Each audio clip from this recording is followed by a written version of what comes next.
What's going on, guys? It's Michael MGF, and today I'll be doing another custom LEGO minifigure showcase video, and this time I've got Firestorm from the CW series The Flash. And after having seen episode 13, The Nuclear Man, and seeing that Ronnie Raymond was just basically wearing the Quantum Splicer on top of some basic clothing, I figured, hey, if that's what Firestorm is going to look like before he eventually ends up getting his own costume, I might as well just make it as a quick side minifigure. And let me just tell you right now, it did actually make for a great quick side minifigure to add to my collection of CW minifigures. And so I made a quick Robbie Amell minifigure based off of that episode. And so yeah, speaking of Robbie Amell, actually both him who plays Firestorm and Stephen Amell who plays freaking Oliver Queen, the Arrow, actually saw the two minifigures that I've made of them at Kansas City Comic-Con just a few days ago, thanks to my buddy Joe, 111 LEGO Reviews 111. So huge thanks to him for that, because now both of them have officially seen these two minifigures that I've made of them. So link to his channel will be down in the description below. But yeah, so without further ado, let's get started.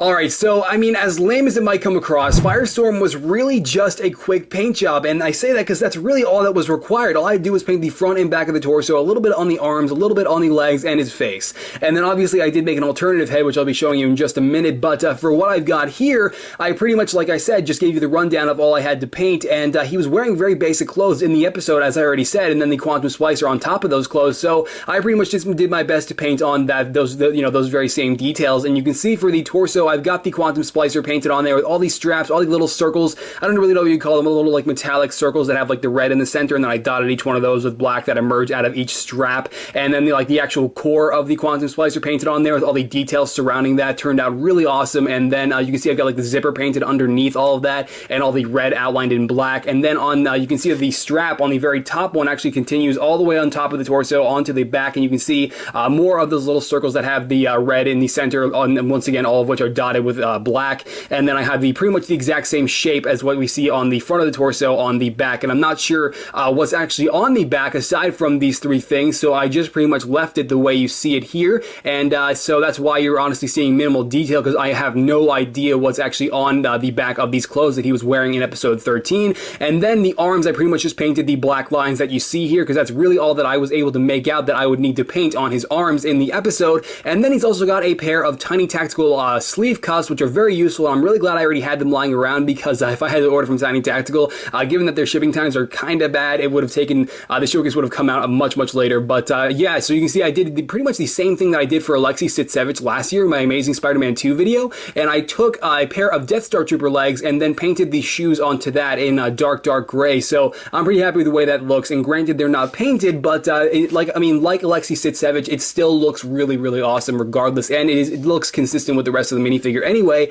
And so I did give him the black sleepy hair. As you can see, a lot of you guys make the argument that his hair is actually dark brown, and I mean, sort of, but I mean, honestly, it looks more black to me anyway, so I decided that black would look much better than dark brown, so that's why I decided to go with black, because honestly, in the episodes, it really looks like he has black hair, and it's hard to tell anyway. So, yeah, now the face for Robbie Amell, getting Robbie Amell's face painted on there was definitely pretty interesting. I was actually having a little bit of struggle with getting the likeness correct, and originally I got the eyes and the eyebrows correct, but then getting the mouth, the shape of the mouth was kind of a little bit more of a challenge. But once I figured out the correct shape to make the mouth, it all worked together. It worked out anyway. And so I'm pretty happy with the way the likeness turned out. I'm very satisfied, because I was not expecting it to turn out as awesome as it did. But other than that, that's really it for Firestorm. And now what did I do to simulate his Firestorm abilities? Well, basically, I took an orange head and just pretty much painted it to almost look like Johnny Storm from the Fantastic Four. That's honestly what I based it off of in a lot of ways. And so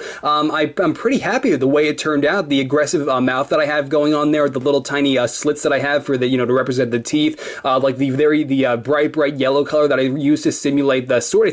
I mean, it looks almost white in the show, but I decided that instead of using white, I would use a really like bright yellow, and that looks obviously much more like he's on fire, and that's why I decided to use that color to simulate that very effect. And then the eyebrows are based off of exactly what you saw on the basic face that I have for Ronnie, and then I did paint on some cheekbones for this face, along with a little bit of detail around his eyes too. And you can pretty much see his eyes are pretty much just obviously glowing in yellow, but you really can't tell, and I don't think anyone will ever be able to see. But each eye, while it is painted in the same bright yellow color as the rest of the details you see on the face, there is actually a little bit of there are actually some white dots in there to make them look a little bit bit more like they're glowing, but it's honestly not even visible. So then I also gave him a pair of orange hands, and I honestly decided to use these fire pieces because these are the only fire pieces that I know of this size, and I didn't want to use any fire pieces that were too big. So if you guys know of any smaller fire pieces, definitely let me know down in the comments, because these are the only ones that I could think of. But I mean, yeah, this is pretty much what I decided to do to simulate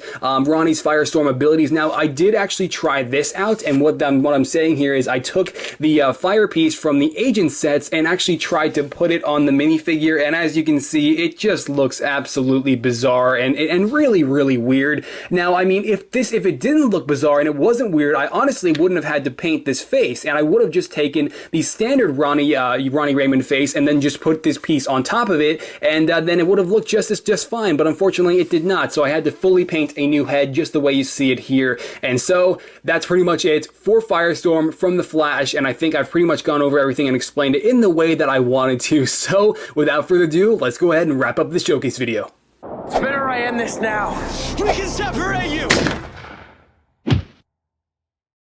Alright guys, so that pretty much wraps up the showcase video on Mr. Ronnie Raymond here, Firestorm from The Flash. And yeah, so I know this minifigure, as I've already mentioned many times, wasn't exactly the most complex minifigure that I've ever attempted, but if you enjoyed the showcase video or maybe you found yourself inspired to make your own Flash minifigures anyway, be sure to let me know, man, by dropping this video a like below and or your opinion down in the comments, because both of which really go a long way when working on these minifigures for as long as I do. But yeah, you can also follow me on the Twitters, the Book Faces, and the Instagrams. Links to all three of those are down in the description below as well, and there I've been posting all kinds of behind the scenes photos of much more exciting minifigures that I'm working on right now. I'm going to be posting the first preview for the Atom fairly soon. I'm also going to be posting the first preview for my Ahsoka as an adult pretty soon, and then obviously I'm still working on my 10 Avengers Age of Ultron minifigures, which I actually already debuted the first preview for those. So I mean, all of that can already be seen over there long before it hits my main channel. That's why I always recommend it, man. But that pretty much does it for this showcase video, and I think I will catch you guys later. Alright, bye!